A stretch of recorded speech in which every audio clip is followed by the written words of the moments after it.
Nah, ini adalah jurnal penyesuaian untuk perusahaan dagang. Kita mencatatnya secara periodik. Jadi, tentu penyesuaiannya akan ada yang secara khusus ya untuk pencatatan secara periodik. Namun, kalau kita lihat sebenarnya pada perusahaan dagang itu hampir sama saja jurnal penyesuaiannya dengan perusahaan jasa. Nah, misalnya untuk pemakaian perlengkapan akan kita lakukan penyesuaian.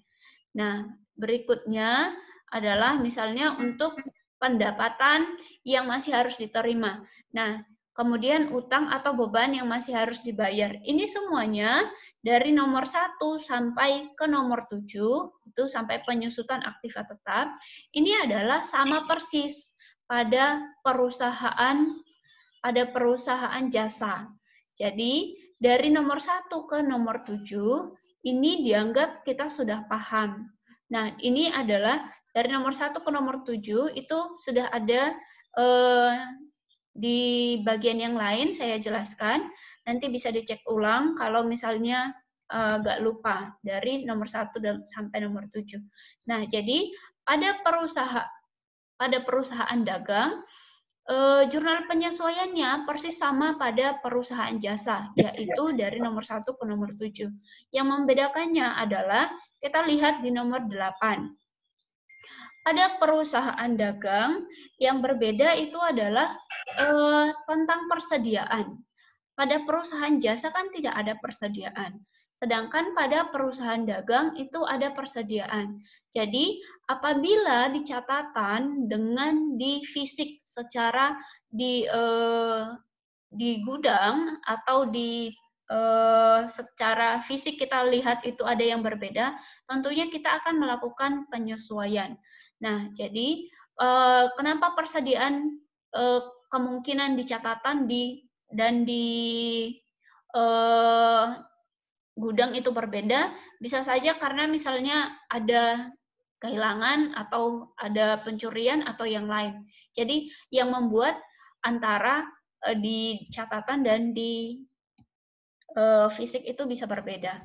Dan kalau kita mencatatnya secara periodik, maka jurnal penyesuaiannya adalah kita akan lihat seperti ini.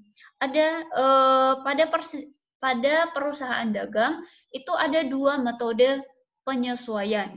Satu itu namanya metode pendekatan ikhtisar laba rugi, yang kedua itu adalah metode pendekatan harga pokok penjualan atau cost of goods sold. Pada metode pendekatan ikhtisar laba rugi, maka jurnalnya adalah ikhtisar laba rugi di debit, kemudian persediaan barang dagangan awal di kredit. Ini adalah kita ingat pada perusahaan dagang itu ada persediaan awal, ada persediaan akhir. Persediaan awal itu adalah yang di catatan kita, sedangkan persediaan akhir itu adalah yang ada di fisik di gudang. Nah, yang real yang benar-benar ada di gudang. Nah, jadi kalau kita lihat jurnal penyesuaiannya adalah ikhtisar laba rugi di debit, kemudian yang di kredit adalah persediaan barang dagangan awal.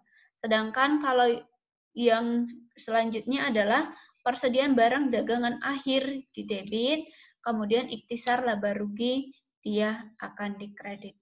Nanti ketika kita melihat di worksheet, sebenarnya ini akan kelihatan bahwa dari jurnal ini kelihatan nanti di catatan kan ada persediaan barang dagang awal itu di sebelah debit. Nah, ketika kita masukkan jurnal penyesuaian ini, maka persediaan barang dagang awalnya itu akan 0. Lalu yang tinggallah dia muncullah persediaan barang dagang akhir. Itulah jadi persediaan barang dagang akhirnya. Nanti akan kita lihat pada pertemuan berikutnya itu adalah untuk worksheet-nya. Nah, itu pendekatan ikhtisar laba rugi. Sedangkan yang kedua adalah metode pendekatan harga pokok penjualan. Maka jurnalnya adalah harga pokok penjualan di debit. Nah, persediaan barang dagang awal dikredit, pembelian dikredit, beban angkut pembelian dikredit. Nah, jadi ini umumnya ini berada di debit biasanya, ya, persediaan barang dagang awal, pembelian, dan beban angkut pembelian. Nah, kita buatkan dia di kredit.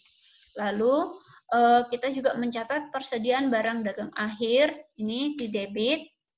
Kemudian retur pembelian dan potongan pembelian itu di debit, potongan pembeliannya juga di debit. Lalu yang dikredit harga pokok penjualan. Jadi umumnya ini ada dua bagian besar, harga pokok penjualan di debit, lalu ini yang tadinya ini semuanya di debit kita isikan jadi ke kredit.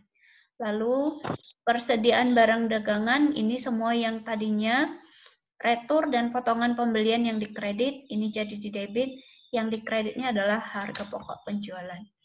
Nah, jadi kalau kita lihat pada contoh soalnya supaya lebih jelas, jadi seperti yang tadi ya, dari nomor 1 sampai nomor 7 ini sudah kita pelajari pada perusahaan jasa, ini tidak akan kita ulang lagi di sini. Sudah ada dibahas pada sesi yang lain. Nah, jadi yang akan kita bahas secara khusus adalah pada penyesuaian untuk perusahaan dagang, yaitu khusus untuk persediaan.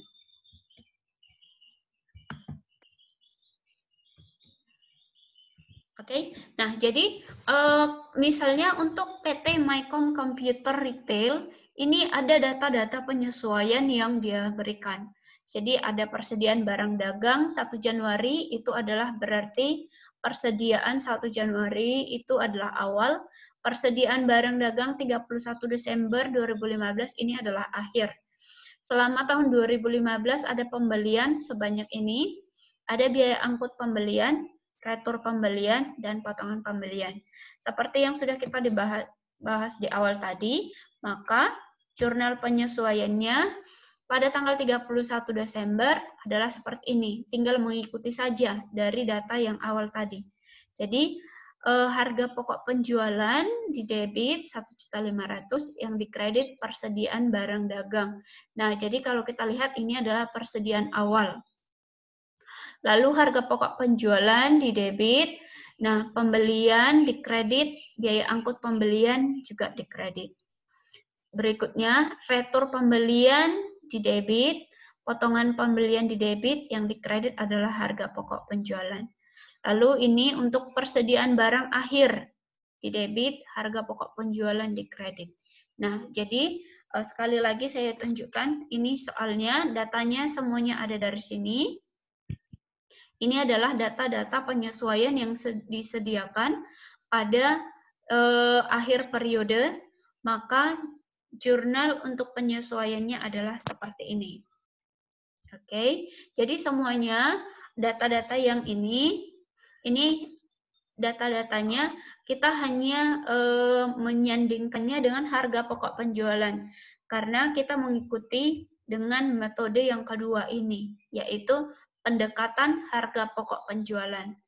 Oke, di sini mengikuti yang ini tadi, maka ini contoh soalnya, lalu ini jawabannya. Jadi demikian untuk membuat